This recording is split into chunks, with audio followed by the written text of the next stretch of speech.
لا حول ولا قوة إلا بالله العلي العظيم. أعوذ بالله من الشيطان اللعين الرجيم. بسم الله الرحمن الرحيم. الحمد لله رب العالمين، والصلاة والسلام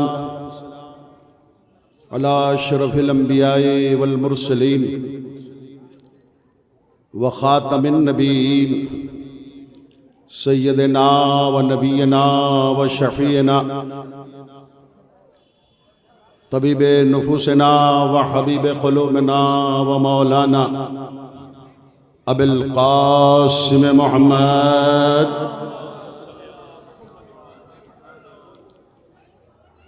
وآله الطيبين الطاهرين المعصومين المظلومين ولعنة الله على الكاذبين. أما بعد فقد قال امام الصادق علیہ الصلاة والسلام: العقل ما عبد به الرحمن واکتسب به الجنان. صلوات پڑھ دیں بر محمد وآل محمد.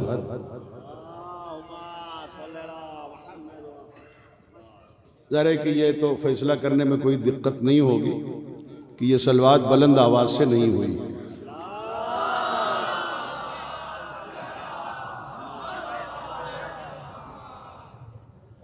سب سے پہلے دعا گو ہوں کہ رب العزت بحق اہل بیت علیہم السلام آپ سب کو تمام آفات و بلیات سے محفوظ رکھے.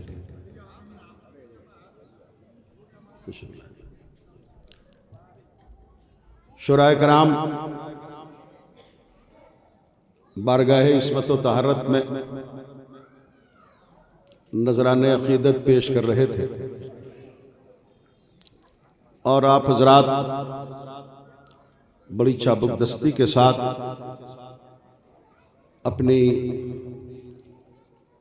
سماعتوں کی پیمائش سے لفظوں کے قد و قامت کی پیمائش کر کے اس کی گہرائی اور گہرائی کو ناپ کر حتی الامکان داد و تحسین سے نواز رہے تھے. ماشاءاللہ مبارک میاں ہمارے جلال پور کے نایاب بلیاوی صاحب، جن کی شہرت ہندوستان کی سرحدوں کو عبور کر کے مختلف ممالک تک پہنچ چکی ہے، میں ان کے لیے دعا گو ہوں کہ پروردگار انہیں سلامت رکھے. آپ کے لیے میں مطمئن ہوں 35-36 سال سے میں یہاں رہا ہوں. کانپور کا یہ شہر، یہ بستی جو علم و ادب کی بستی ہے، یہاں میرا تجربہ یہ ہے کہ ذکر اہل بیت لوگ بڑے جذبہ سخاوت سے سنتے ہیں، اور کنجوسی کا کہیں بھی کوئی شائبہ نہیں رہتا. یہ ذہانت کی دلیل ہے کہ جب مال دنیا کے تعلق سے کنجوسی حرام ہے، تو اگر ذکر اہل بیت سننے میں کوئی کنجوسی کرے تو کتنا بڑا جرم ہوگا. یہ جو یوم زینب ہے، اس کا عنوان ہے یوم زینب عقیلہ بنی ہاشم. اسی لیے میں نے عقل پر گفتگو کی ہے، اور اصول کافی کی ایک مشہور و معروف حدیث کو آپ کی سماعتوں کے حوالے کیا ہے تاکہ آپ اسے افہام و تفہیم کے مراحل سے گزاریں. العقل ما عبد به الرحمن واکتسب به الجنان. عقل وہ ہے کہ جس سے اللہ کی عبادت کی جائے اور جنت حاصل کی جائے. کوئی لاکھ عقل مند اپنے کو سمجھے یا کہے یا کہلوائے، اگر اس کا کردار ایسا نہیں ہے کہ وہ جنت میں جا سکے، تو پھر وہ دنیاوی عقل مند ہو سکتا ہے، اسلامی نقطہ نظر سے وہ بے عقل ہے. اس لیے کہ امام صادق نے معیار بتایا ہے۔ قابل فخر سامعین تشریف فرما ہیں، آپ کی خدمت میں یہ عرض کروں، عقیلہ بنی ہاشم جن کی تاریخ ولادت بروایت یکم شعبان سن 5 ہجری ہے اور شہادت بروایت 15 رجب سن 62 ہجری، یہ مدت حیات جو 57 برس کی ہے عقیلہ بنی ہاشم کی، یہی عمر مبارک حضرت امام حسین کی بھی ہے۔ اور آپ پوری حیات طیبہ دیکھیں عقیلہ بنی ہاشم کی تو آپ کو 57 سال کے عرصے میں دامن زینب پر ترک اولا کا بھی دھبا نظر نہیں آتا۔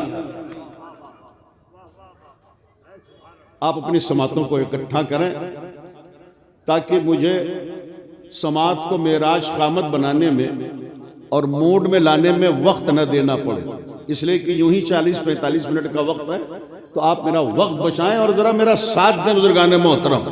57 برس کی عمر ہے شہزادی زینب کی، کل مدت حیات 57 برس ہے، مگر اتنی عمر میں شہزادی کے دامن کردار پر ترک اللہ کا بھی دھبا نہیں ہے۔ نبیوں کے یہاں ترک اولا کے دھبے نظر آتے ہیں۔ جناب آدم عظیم نبی ہیں، جناب خلیفہ ہیں زمین کے لیے، ابو البشر ہیں۔ اللہ نے کہا تھا یا آدم اسکن انت وزوجک الجنۃ فکلا من حیث شئتما ولا تقربا هذه الشجرۃ فتکونا من الظالمین۔ اے آدم تم اور تمہاری زوجہ دونوں جنت میں رہو، جو چاہے کھاؤ پیو، مگر اس شجر کے پاس نہ جانا، اس شجر کا دانہ نہ کھانا۔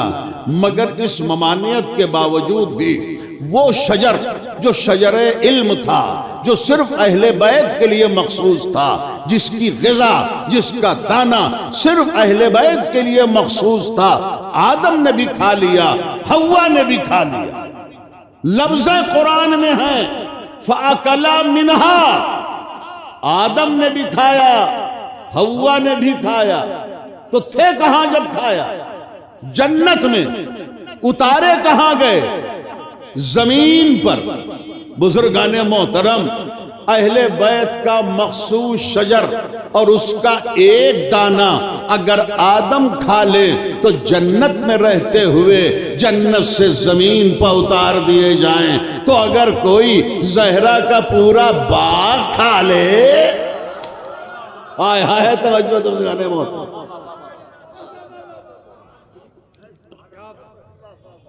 تو آدم سے ترک اولا ہوا، جبکہ وہ ابو البشر ہے، نبی ہے۔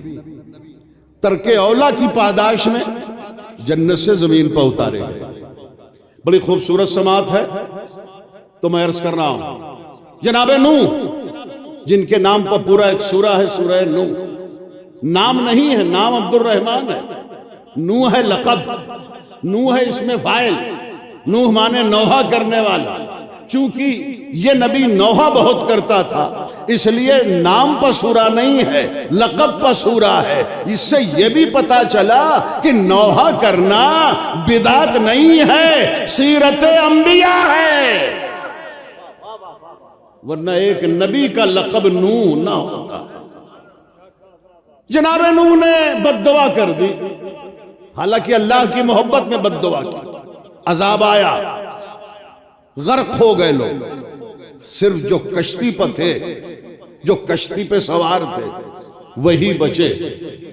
زوجہ کشتی پر نہیں بیٹھی، غرق ہو گئی۔ بیٹا کشتی پر نہیں بیٹھا، غرق ہو گیا۔ حالانکہ جناب نوح کہہ رہے تھے بیٹا آ جاؤ کشتی میں بیٹھ جاؤ، اس کا اور کانفیڈنس تھا۔ سآوی الی جبل یعصمنی من الماء، بابا آپ ٹینشن نہ لیں، میں پہاڑ پر چڑھ جاؤں گا، پہاڑ مجھے ڈوبنے سے بچا لے گا۔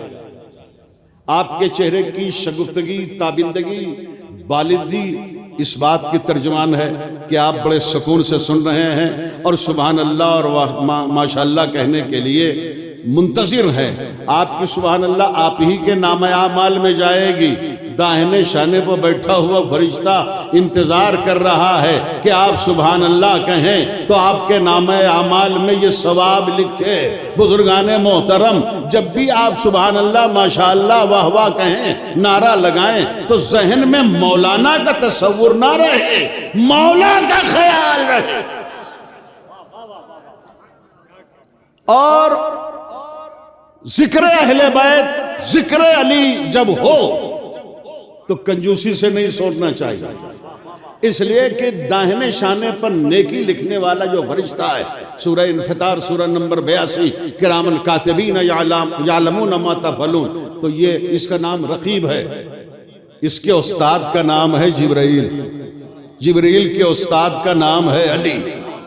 جب مجمع چپ رہتا ہے تو اس کو ٹینشن ہوتی ہے فرشتے کو، یار میں کس کے شانے پر بیٹھ گیا ہوں، یہ میرے استاد کے فضائل سن رہا ہے مگر نہ پھیپھڑے پر لوٹ ڈال رہا ہے، نہ زبان کو حرکت دے رہا ہے، نہ لبوں کو جنبش دے رہا ہے.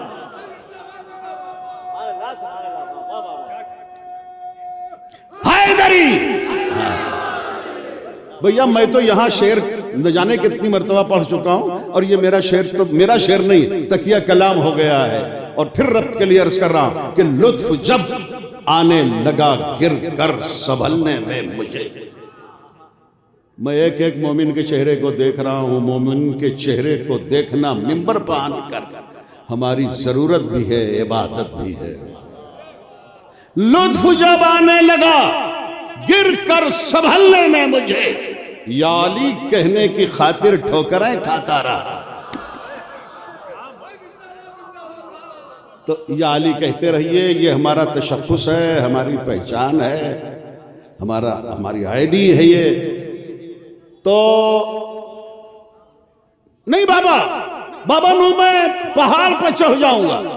بھیا یہ توریت انجیل زبور مشکات بخاری نہج البلاغہ تحفۃ العوام کے جملے نہیں ہیں. نوح کے بیٹے کنان کے جملے قرآن کی آیت بن کے محفوظ ہیں. وہ یہ کہتا ہے ساوی الی جبلی یعصمنی من الماء، میں پہاڑ پر چڑھ جاؤں گا، پہاڑ مجھے ڈوبنے سے بچا لے گا. اب جاگ رہے ہیں نا سبھی، ماشاءاللہ سبھی جاگ رہے ہیں. میں گواہ ہوں منبر پر کہ سب جاگ رہے ہیں. دیکھیں مزاح المومنین تو عبادت ہے نا، کسی بھی لفظ یا جملے سے مومنین کو خوش کرنا یہ عبادت ہے. ایک لفظ دے رہا ہوں خوش ہونے کے لیے مومنین کے. بھائی مومن ہونق چہرے کا نام نہیں ہوتا، مسکراتے ہوئے چہرے کا نام ہوتا ہے. تو میں یہاں شاید کانپور میں یہ جملہ میں نے کبھی نہیں پڑھا. ابھی میں مسلسل نکلا ہوں عزائے فاطمیہ کی مجالس کے لیے، تو میں نے بھی ایک مجلس میں ایک جملہ کہا تھا، مزاحن کہا تھا تاکہ لوگ خوش ہوں. میں نے کہا فرش عزا پر اسی کو سونے کی اجازت ہے مہدی حسن وائی جلال پوری کی طرف سے، جو دسترخوان پر بھی سونے کا ہنر جانتا ہو. توجہ ہے نا جانے محترم، صلوات پڑھیں پر محمد والے محمد. اگر کسی کو سونا ہے تو سوئے، مگر جب دسترخوان پر بیٹھے تو وہاں بھی سوئے تاکہ بیلنس برابر ہے نا. خود آپ سب اچھے رہے، سلامت رہے بزرگان محترم. تو کہتا بابا آپ پریشان نہ ہو، بابا نو میں پہاڑ پر چڑھ جاؤں گا، پہاڑ مجھے ڈوبنے سے بچا لے گا. یہ بھی گنہگاروں کا عجیب طریقہ ہے، جب نبی کو چھوڑتے ہیں تو اپنی پناہ گاہ پہاڑ بناتے ہیں. بھیا جن لوگوں نے سبحان اللہ نہیں کہا وہ صلوات پڑھ کے اپنے نامہ اعمال میں ثواب کا بیلنس برابر کریں.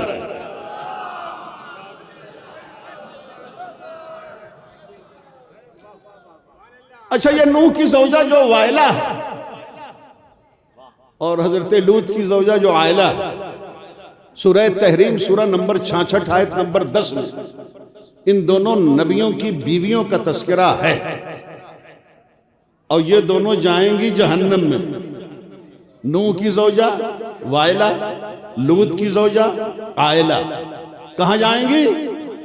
جہنم میں بھیا زور سے تو بولو، میں بھی ذرا سن لوں نا، میں 35-40 کا خطیب نہیں ہوں، جب شروع میں آ رہا تھا تب 35 سال کا تھا، اب 66 سال کا، تو زور سے بولیے۔ یہ نبی جو نوح نبی ہیں، جو لوط نبی ہیں، ان کی بیویاں کہاں جائیں گی؟ جہنم میں نا۔ تو ایک بات تو طے ہو گئی کہ جہنم جنت میں جانے کے لیے نبی کی زوجہ ہونا کافی نہیں ہے، کردار ضروری ہے۔ کردار صحیح نہیں ہے تو چاہے نبی کی بیوی کیوں نہ ہو وہ جہنمی ہے، یہ قرآن سے ثابت ہے۔ تو نہ زوجہ بیٹھی نہ بیٹا بیٹھا، بد دعا کر دی۔ وہ خدا جو ارحم الراحمین ہے، نوح کا بد دعا کرنا ترک اولا بن گیا، حالانکہ اللہ کی محبت میں بد دعا کی، پروردگار اپنا عذاب نازل کر، سب مر گئے، سب ڈوب گئے، سوائے وہ جو کشتی میں بیٹھے تھے۔ اللہ نے بڑے ذمہ دار سامعین ہیں، خاص طور سے ہمارے نایاب بھائی تو اکیلے رہ کے بھی خود ہی ایک مجمع ہیں، تو باقی اور لوگ بھی سب اپنی سماعتوں کی معراج قامتی میں قابل فخر ہیں۔ عرض یہ کروں بزرگان محترم، یہ بات ذرا سنیے اور توجہ سے سنیے کہ جناب نوح نے جو بد دعا کی وہ اللہ کی محبت میں کی، سب مر گئے، صرف 80 جو کشتی میں تھے وہی بچے، مگر اللہ کو یہ بد دعا کرنا اچھا نہیں لگا، اور یہ حضرت نوح کا ترک اولا ہو گیا۔ ترک اولا کی تنبیہ کے لیے خدا نے ایک فرشتے کو بھیجا، اس وقت بھیجا۔ دیکھیں جناب نوح کا جو سورس آف انکم تھا وہ مٹی کے برتن بنانا تھا۔ ایک مرتبہ بناتے رہے مٹی کے برتن، عرش سے لے کے فرش سے لے کر عرش تک انبار لگ گیا، مٹی کے برتنوں کا کوئی خریدار ہی نہیں آیا۔ جناب نوح نے دعا کی پروردگار خریدار بھیج دے۔ اللہ نے انسان کو نہیں بھیجا، ایک فرشتے کو بھیجا انسانی شکل میں۔ توجہ ہے؟ آپ کی توجہ ہے، مجھے معلوم ہے نا۔ میں آپ کی دعائیں لینے کے لیے بیٹھا ہوں، اپنی خطابت کا کوئی امتحان دینے کے لیے نہیں بیٹھا ہوں۔ پوری زندگی خطابت کا امتحان دینے کے لیے میں نے بتا دی ہے، اب تو صرف آپ کی دعائیں چاہیے، اور یہ مولا کا فضل ہے جو پڑھ رہا ہوں، اور عطائے پروردگار ہے۔ بزرگان محترم، نوح نے بد دعا کی، اللہ کو یہ پسند نہیں آیا، ترک اولا بن گیا۔ مٹی کے برتن، کوئی خریدار نہیں، کثیر العیال تھے حضرت نوح، نبی کی دعا کبھی رد نہیں ہوتی۔ ایک فرشتے کو بھیجا انسانی شکل میں تاکہ نوح کے بنائے ہوئے مٹی کے برتن کو خریدے۔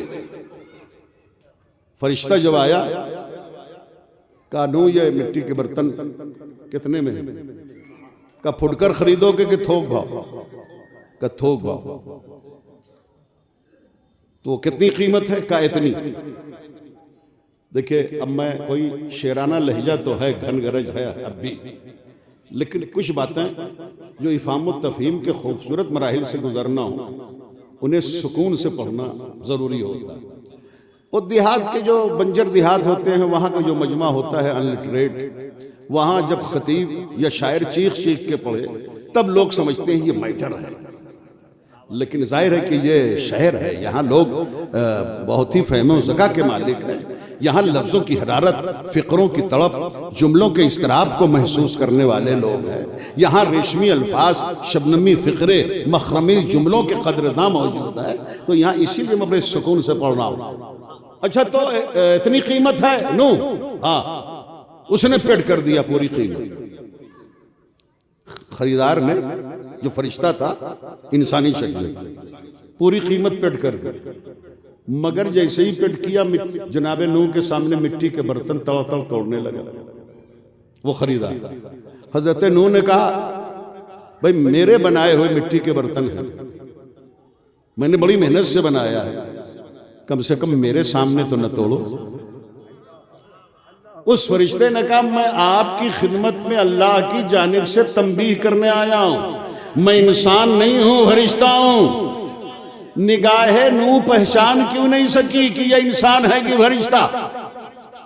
بزرگان محترم، علم منطق میں فرشتے کی تعریف ہے الملک جسم نوری کلو یتشکلو باشکال مختلفہ سوى الکلب والخنزیر۔ فرشتہ وہ نوری مخلوق ہے کہ جس شکل میں چاہے اپنے کو تبدیل کرے، بس کتا نہیں بن سکتا، سور نہیں بن سکتا۔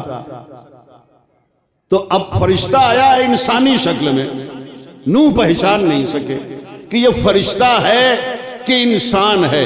اس پہچان کے لیے نوح کی نگاہ کافی نہیں ہے، علی کی نظر چاہیے۔ اسی لیے جو جبریل نے فیس بدل کے علی سے پوچھا تھا، بتاؤ اس وقت جبریل کہاں ہے؟ علی نے کتا اور سور کو چھوڑ کے پوری کائنات کو دیکھ کے جب یہ جائزہ لیا کہ کسی شکل میں جبریل نہیں ہے، تو علی نے کہا انت جبریل۔ او نو، میں آپ کی غلطی پر تنبیہ کرنے آیا ہوں۔ آپ کے بے جان مٹی کے برتن میں نے توڑ ڈالے، آپ کو تکلیف ہو گئی۔ اللہ کے جاندار بندوں کے لیے جب عذاب کے لیے بد دعا کر رہے تھے نوح، تب آپ کا جذبہ رحم کہاں تھا؟ یہ مسئلہ نہیں ہے کہ کون کتنا اچھا شاعر ہے، کون کتنا اچھا خطیب ہے، کون کتنا اچھا مولوی ہے۔ یہ دیکھو کہ کون کتنا اچھا انسان ہے۔ چل آپ چپ بھی رہیں تب بھی میں سمجھوں گا دعا دے رہے ہیں، یہ پیغام تو پہنچ رہا ہے نا آن لائن۔ بزرگان محترم، حضرت علی سے پوچھا گیا جانور اور انسان میں کیا فرق ہے؟ آقا علی نے یہی تو فرمایا، جو اپنے لیے جیے، جو اپنے لیے جیے وہ جانور ہوتا ہے، جو دوسروں کے لیے جیے وہ انسان ہو۔ آدمی بن کے نہ جیو۔ مہدی حسن بھائی جلال پوری کا کانپور کے اس بڑے شہر سے یوم زینب پر پیغام ہے، آدمی بن کے نہ جیو، آدمی سے انسان بننے کی کوشش کرو۔ حالانکہ مرزا اسد اللہ خان غالب نے یہ درد دل پیش کیا کہ درد دل کے واسطے پیدا کیا انسان کو، ورنہ طاعت کے لیے کچھ کم نہ تھے کروبیاں۔ گرچہ دشوار ہے، چاہے شعر زخمی ہو جائے پڑھوں گا، گرچہ دشوار ہے ہر کام کا آساں ہونا، آدمی کو بھی میسر نہیں انسان ہونا۔ بہت سے لوگ آدمی پیدا ہوتے ہیں، آدمی ہی رہ جاتے ہیں، انسان نہیں بن پاتے۔ انسان بنا ہے انس ہے، انس مانے محبت۔ اگر ایک دوسرے سے انس و محبت پیار کر رہے ہو تب تو انسان ہو، ورنہ آدمی ہو اور ایک جانور ہی کی طرح گویا زندگی گزار رہے ہو۔ تو جناب نوح نے بد دعا کی، یہ ترک اولا تھا۔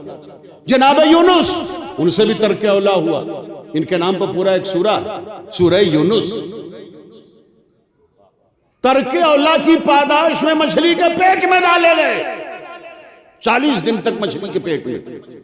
انہیں خطابت ہے، نہ کوئی تملق ہے، نہ کوئی سبحان اللہ اور داد لینے کا جملہ ہے، جو حقیقت ہے اسے گزارش کر رہا ہوں۔ ترک اولا کی پاداش میں حضرت یونس 40 دن تک مچھلی کے پیٹ میں تھے۔ سورہ صافات 37واں سورہ، اللہ کہہ رہا ہے فلولا کان من المسبحین للبث فی بطنہ الی یوم یبعثون۔ اگر یونس تسبیح نہ پڑھتے تو قیامت تک مچھلی کے پیٹ میں رہتے۔ چلیں سنیں ایک مرتبہ اور پیش کر دوں۔ للبث فی بطن، بطن مانے پیٹ ہوتا ہے نا، ہی کی ضمیر جا رہی ہے مچھلی کی طرف۔ فلولا، اگر، فلولا جسے کسی خلیفہ کا لولا یاد ہے، اسے لولا کی وضاحت کرنے کی ضرورت نہیں ہے۔ وہی فلولا کان من المسبحین للبث فی بطنہ الی یوم یبعثون۔ اگر یونس تسبیح نہ پڑھتے مچھلی کے پیٹ میں تو قیامت تک زندہ رہتے مچھلی کے پیٹ میں۔ اللہ فرضی باتیں تو نہیں کرتا نا، اللہ کو فرضی باتیں بڑھا چڑھا کے باتیں پیش کرنے کی کیا ضرورت ہے؟ مگر جو خدا کا کلام ہے نا، مچھلی کے پیٹ میں رہتے اگر تسبیح نہ پڑھتے تو کیا مچھلی مر جاتی اور یونس زندہ رہتے؟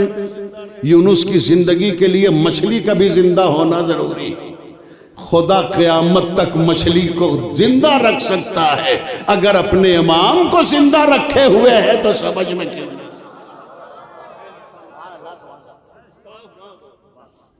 تو جناب، میں اب ظاہر ہے کہ وقت بہت مختصر ہے، جناب آدم سے ترک اولیٰ ہوا، جناب نوح سے ترک اولیٰ ہوا، جناب یونس علیہ السلام سے ترک اولیٰ ہوا، اور دیگر نبیوں سے ترک اولیٰ ہوا، مگر 57 برس کی عمر ہے شہزادی زینب کی، مگر کردار زینب پر ترک اولیٰ کا کہیں ہلکا سا بھی دھبا نہیں ہے۔ تو جناب زینب تو معصومہ ہیں، مگر معصومہ ہونے بھی صلاحیت، معصومہ ہونے کی بنیاد پر ہم احتیاطاً شہزادی زینب کو براہ راست معصومہ نہیں کہتے، اس لیے کہ معصوم بس شہدا ہے، جناب زینب معصومہ ہیں، مگر ہم شیعوں کی احتیاط ہے وہ شہزادی زینب، وہ فکر و نظر کی رسول، وہ ہوش و خرد کی امام، وہ صبر کی پروردگار، وہ عزتوں کی شہزادی، وہ ایثار و سخاوت کا زمزم، وہ قربانیوں کی سلسبیل، وہ عاقلہ، وہ فاضلہ، وہ عابدہ،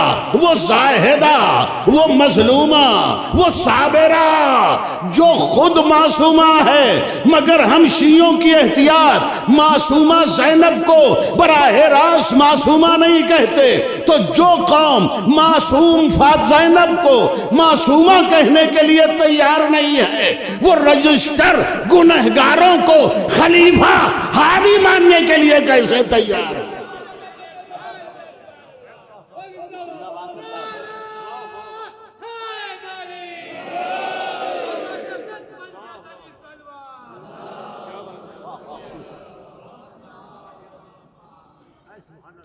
آدم جنت سے نکال گئے، دیے کا لفظ ہم نہیں بولتے، اتار دیے گئے، ہے نا؟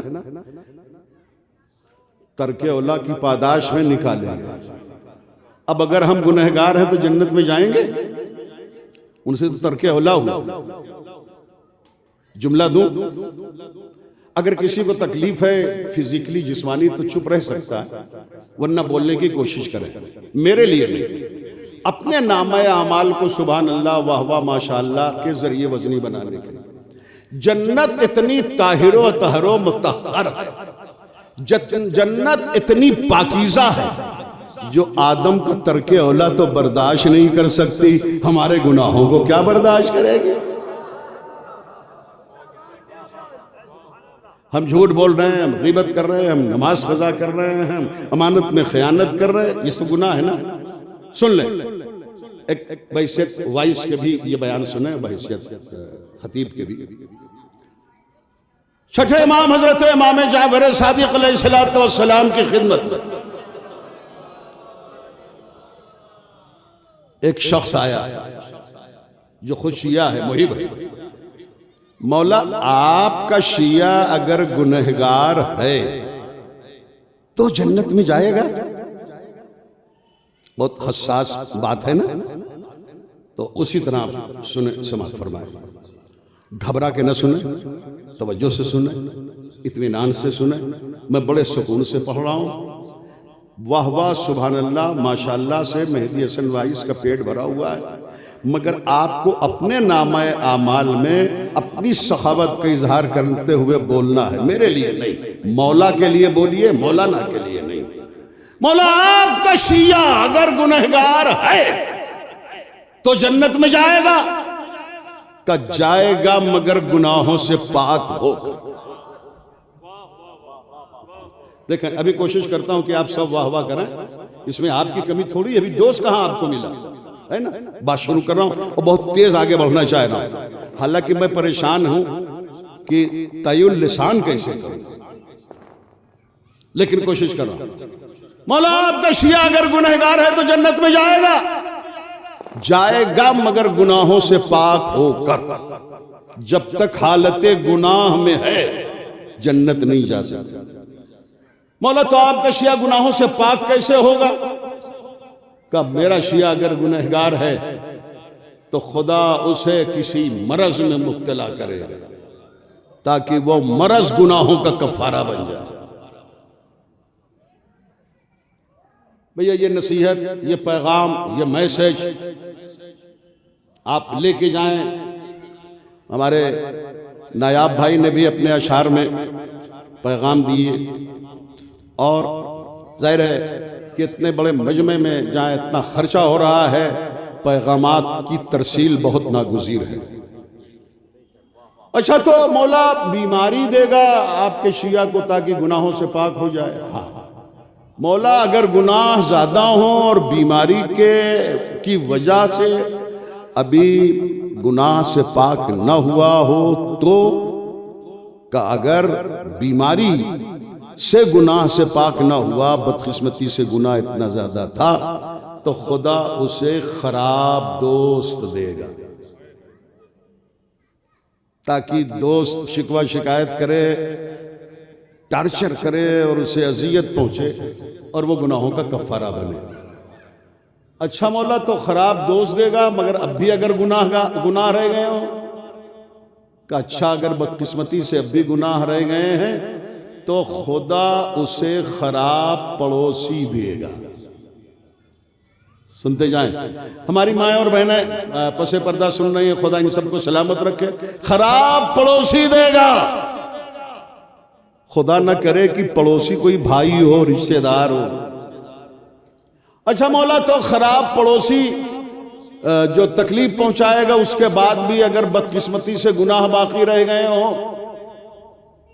سنیے گا، دیکھتا ہوں مجمع کیسے سنتا ہے، اس لیے کہ میں یہ بات جہاں پڑھتا ہوں مجمع کا عجیب عالم ہوتا ہے، یہاں عجیب عالم ہوتا ہے کہ نہیں۔ مولا ان صورتوں کے بعد بھی اگر اب بھی گناہ باقی رہ گئے ہوں تو، کہ پھر خدا اسے بدمزاج بیوی دے گا۔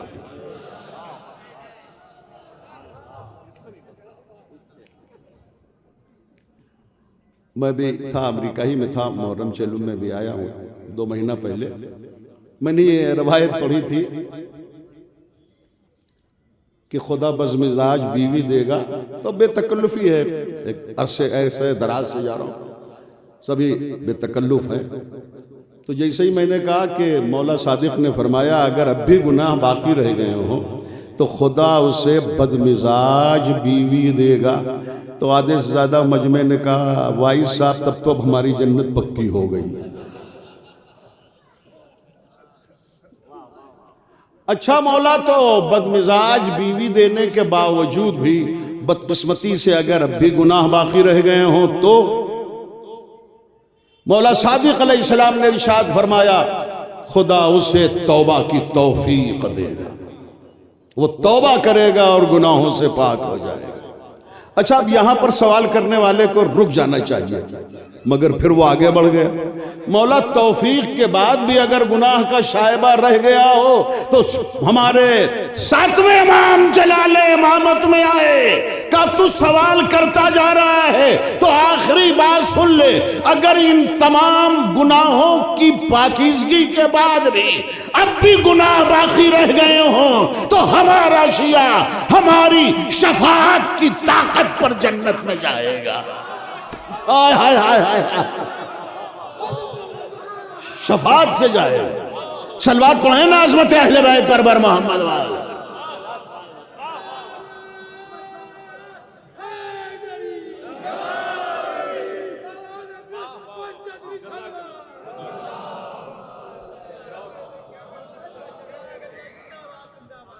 تو بزرگان محترم، عقیلہ بنی ہاشم کی یاد میں آج یہ پروگرام ہے۔ عقل کسے کہتے ہیں؟ عقل کہتے ہیں اس رسی کو کہ جو کھوٹے میں باندھی جائے تاکہ اونٹ ادھر ادھر نہ بھاگے۔ اللہ نے کاسہ سر میں عقل کی نعمت کو اسی لیے رکھ دیا ہے تاکہ انسان ادھر ادھر نہ بھٹکنے پائے، اسی لیے عقل کو رسول باطنی کہتے ہیں۔ لیکن عقل بھی اگر بہکنے لگے تب کیا ہو؟ اگر عقل بھی بہکنے لگے تو اسی عقل کے بہکنے پر کنٹرول کرنے کے لیے اللہ نے نبی، امام، پیغمبر بھیجے۔ کیا بات ہے، خدا کی قسم! اسی لیے عقل کو رسول باطنی کہتے ہیں اور پھر جو ہمارے محمد عربی ہیں، ہمارے جو معصومین ہیں، وہ رسول ظاہری ہیں۔ عقل کیا ہے؟ عقل کہتے ہی اسے ہیں العقل ما عبد بہ الرحمن۔ ایک بات یاد رکھیں کہ شریعت بعد میں کہتی ہے یہ چیز اچھی ہے یہ بری ہے، پہلے عقل کی تصدیق ہوتی ہے۔ جھوٹ غلط بات ہے، شریعت نے بعد میں کہا، پہلے عقل نے حکم دیا کہ جھوٹ بولنا غلط ہے، بے پردگی غلط ہے، بے پردہ ہونا گناہ ہے۔ بے پردگی کس کی؟ اگر بیٹی بے پردہ ہے تو باپ ذمہ دار، اگر زوجہ بے پردہ ہے تو شوہر ذمہ دار، اگر بہن بے پردہ ہے تو بھائی ذمہ دار۔ مولا علی کا ایک قول ہے، مجھے نہیں معلوم کہ آپ کتنا بولیں گے کتنا چپ رہیں گے، مگر بات تو روکنا نہیں ہے۔ آقا علی نے ارشاد فرمایا، مرد کی عورت کی بے پردگی مرد کے بے غیرت ہونے کی دلیل ہے۔ چلے ٹھیک ہے، اس طرح بھی کام میں چلاتا رہتا ہوں، ہے نا۔ عورت کی بے پردگی مرد کے بے غیرت ہونے کی۔ اکبر آبادی نے کہا، بے پردہ کل جو آئیں نظر چند بیویاں، اکبر زمین میں غیرت قومی سے گڑ گیا۔ پوچھا جو میں نے آپ کے پردے کا کیا ہوا؟ کہنے لگی کہ عقل پا مردوں کے پڑ گیا۔ اور فرما رہے ہیں آپ، تو بے پردگی آپ دیکھیں، جس عقیلہ بنی ہاشم کی یاد میں آپ بیٹھے ہیں، 20 رمضان سن 40 ہجری کو عبداللہ ابن عفیف، حجر بن عدی، ساسا بن سوہان اور اس طریقے کے اصحاب علی آئے۔ علی زخمی ہیں، مزاج پرسی کے لیے آئے۔ ساسا بن سوہان نے کہا، مولا آپ نے تو خود ہی اعلان کیا، فزت ورب الکعبہ، میں کامیاب زندگی گزار کے جا رہا ہوں، اس کے باوجود بھی آپ کو کوئی خواہش رہ گئی؟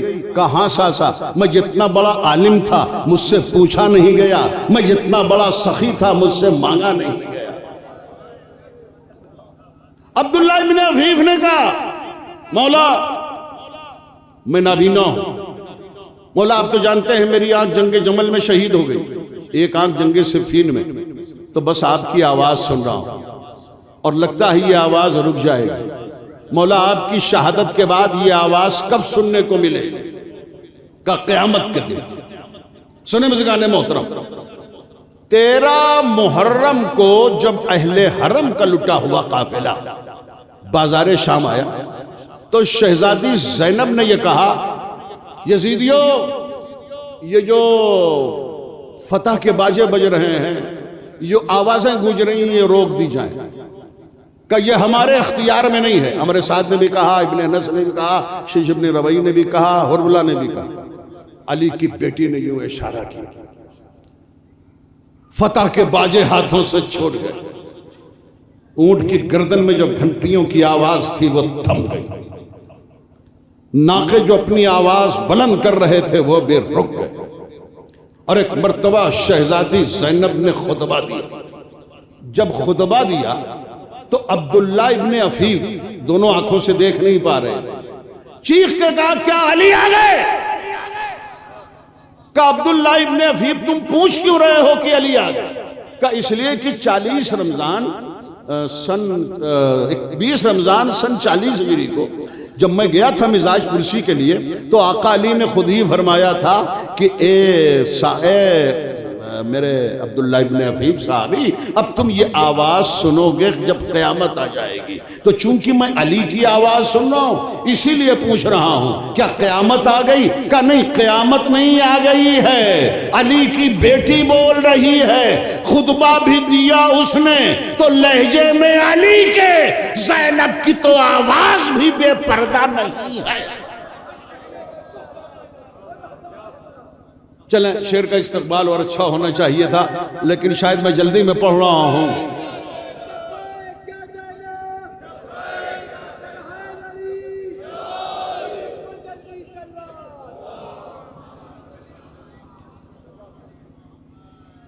گفتگو کو روکنا ہے، میں 1.5 گھنٹے کا خطیب ہوں، اور لیکن اب ظاہر ہے کہ اذان کا وقت ہو رہا ہے اور اذان کے وقت کی پاسداری ضروری ہے، اس لیے میں بیان کو مصائب سے متصل کرنا چاہتا ہوں، اور اس طلب کے ساتھ کہ میں اس زینب اولیاء مقام کے تعلق سے کچھ عرض نہیں کر سکتا، میں اتنا عرض کروں کہ امام کی عقل کو عقل کل کہتے ہیں۔ اے بھیا ذرا ایک مرتبہ اور دوہرا دو، امام دیکھیے جو پیش نماز ہوتے ہیں ان کا بالغ ہونا بھی ضروری، عاقل ہونا بھی ضروری، عادل ہونا بھی ضروری۔ اگر عادل ہے، بالغ ہے اور عاقل نہیں ہے تو نماز نہیں پڑھا سکتا۔ 2 رکعت کا امام اگر عاقل نہیں ہے تو نماز نہیں پڑھا سکتا، تو پھر پوری دنیا کا جو امام ہو اسے کتنا عظیم عاقل ہونا چاہیے۔ اسی لیے امام کی عقل کو عقل کل کہا گیا ہے۔ جو امام عقل کل کا مالک ہے وہ زینب سے مشورے لے رہا، مشورے زینب دے بھی رہی ہیں اور خود امام وقت مشورے لے بھی رہا۔ یہ ہے شہزادی زینب کی عظمت، یہ ہے شہزادی زینب کی شان۔ تو بہت سارے مراحل اس موضوع سے تشنا رہ گئے، اور پھر انشاءاللہ کبھی ملاقات ہوگی تو وہ باتیں گزارش کی جا سکتی ہیں۔ اس وقت بس اتنا عرض کروں گا کہ شہزادی زینب نے جو مصائب برداشت کی، وہ اگر فہم و ادراک کی گرفت میں کما حقہ لائے جا سکیں تو پھر دماغ کی شریانیں کشیدہ ہونے لگیں۔ 28 رجب کو مدینے سے مکہ، مکہ سے کربلا، کربلا سے کوفہ، کوفے سے شام، شام سے پھر دوبارہ کربلا، کربلا سے پھر مدینہ۔ چند مہینے کے بعد جب لٹا ہوا قافلہ مدینے پہنچا، پھر مدینے سے پھر شام۔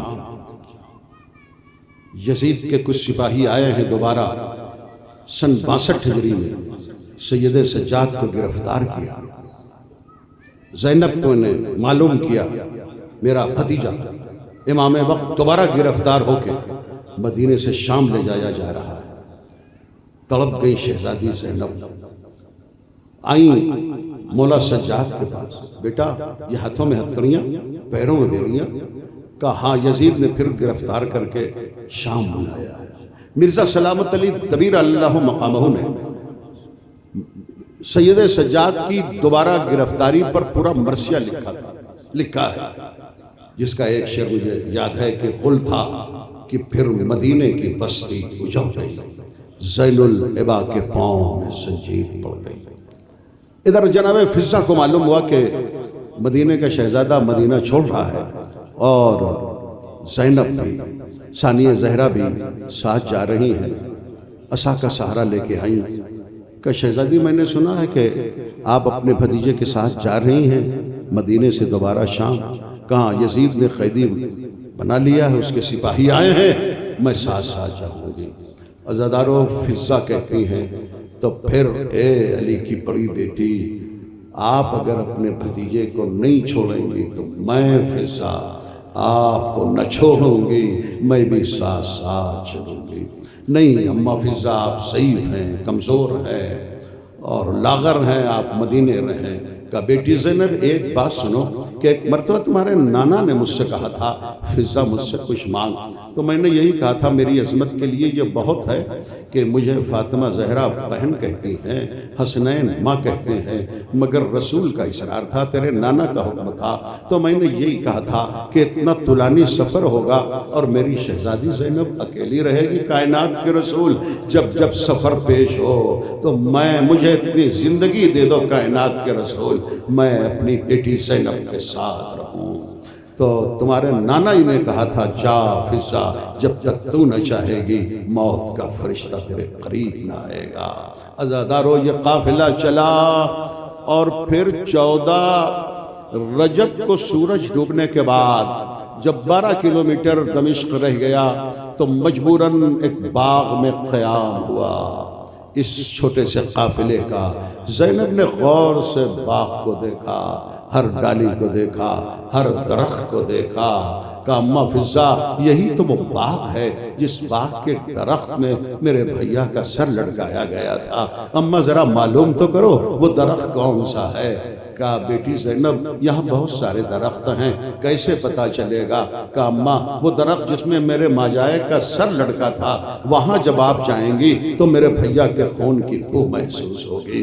لو عزادارو جناب فضا افتاں و خیزاں اسی طرح اس درخت کے پاس گئیں جہاں اسی سفر میں پہلے سفر میں حسین کا سر آویزہ تھا، خون حسین کی بھی محسوس ہوئی۔ آواز دی بیٹی زینب، درخت کا پتہ چل گیا۔ شہزادی زینب آئیں اس درخت پر اپنے کو گرا دیا، مرثیہ پڑھنا شروع کیا، ہائے میرا غریب بھیا، ہائے میرا پیاسا بھیا، ہائے میرا بے کفن بھیا۔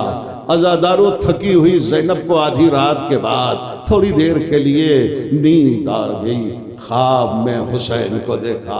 حسین فرماتے ہیں بہن مصیبتوں کے دن گزر گئے، اب کل تم میرے پاس آ جاؤ گی۔ خواب سے بیدار ہوئی، کہا بیٹا سجاد ابھی ابھی یہ خواب دیکھا ہے۔ عزادارو سید سجاد نے خواب کی روداد سن کے ایک حسرت بھرا جملہ کہا، پھوپھی اماں آپ بھی عالم غربت میں مجھے ساتھ چھوڑ دیں گی، مجھے تنہا چھوڑ دیں گی؟ اور عزادارو پھر فرط مسرت میں فرط غم میں نہایت ہی جراحت قلبی اور دل سوزی کے ساتھ اس درخت کے پاس زینب نے مرثیہ پڑھنا شروع کیا، ہائے میرا غریب بھیا، ہائے میرا پیاسا بھیا، ہائے میرا بے کس بھیا۔ عزادارو باغ کا مالی جو دشمن اہل بیت تھا اس نے بیلچہ اٹھایا اور پوری طاقت سے وہ بیلچہ سر زینب پر مارا، زینب کا سر پھٹ گیا، خون بہنے لگا۔ عزادارو فضا نے آواز دی زین العابدین امام وقت قریب آؤ۔ جناب سجاد آئے، آواز دی پھوپھی اماں، پھوپھی اماں زینب زندہ ہو تو بولے کہ انا للہ و انا الیہ راجعون۔ عزادارو سید سجاد رونے لگے۔ ایک مرتبہ فضا نے کہا اے بیٹا زین العابدین حق ہے تم رو لیکن آنسو روک لو۔ کہا میں اماں فضا اس لیے اور رو رہا ہوں، اس عالم غربت میں میری پھوپھی کو غسل کون دے گا، کفن کون پہنائے گا؟ کہ آنسو روک لو بیٹا سجاد، یہ فضا زندہ ہے۔ عزادارو غسل کا اہتمام ہوا، جناب زینب کا غسل ہے اسی باغ میں، ایک چادر کھینچ دی گئی، ایک پردہ کھنچ گیا اور جناب فضا غسل دیتے دیتے ایک مرتبہ اسی طرح چیخ اٹھی جس طرح زہرا کو غسل دیتے ہوئے علی تڑپے تھے۔ تو سلمان نے کہا تھا فاتح باب خیبر، اپنے انگلیوں پر خیبر کے دروازے کو اکھاڑنے والے شیر خدا اسد اللہ صاحب گلفغار، آپ غسل زہرا کے وقت اتنا کیوں تڑپے؟ کہ اس لیے کہ زہرا کا پورا بدن زخمی ہے، ان زخموں کو میں برداشت نہ کر سکا۔ آج جب فضا نے غسل دینا چاہا تو تڑپ اٹھی۔ عزادارو ایک مرتبہ زین العابدین نے کہا حق ہے کہ پھوپھی کو غسل دیتے وقت رو، مگر اماں یہ تڑپ تڑپ کے کیوں رو رہی ہو؟ کہ اس لیے کہ میری شہزادی کا پورا بدن زخمی ہے، تازیانوں سے پشت زخمی ہے، رسیاں بدھی تھی ہاتھوں میں، ہاتھ زخمی ہے، عزادارو گلا زخمی ہے، غسل ہو گیا، اب کون ہے جو میت قبر میں اتارے؟ جناب سجاد نے کہا اماں فضا میں قبر میں اتر جاؤں، تم میری پھوپھی کو سنبھال کے دے دو۔ ہاں بیٹا تم قبر میں اتر جاؤ۔ زین العابدین قبر میں اترے مگر ہاتھوں میں تو ہتھکڑیاں ہیں۔ فضا نے میت سنبھال کے زینب کی کو دی اور جیسے ہی لٹانا چاہا ایک مرتبہ کمر کا لنگر چبھنے لگا. کہا بیٹا سپرد لحد کرو پھوپھی کو. کہا کیسے سپرد لحد کروں, کمر کا لنگر چبھ رہا ہے. کہا بیٹا سجاد ذرا کوشش کرو. عزادارو ایک مرتبہ نجف کا رخ کر کے کہا یا علی مدد, اور کسی طرح سید سجاد نے اپنی پھوپھی کی میت کو سپرد لحد کر دیا.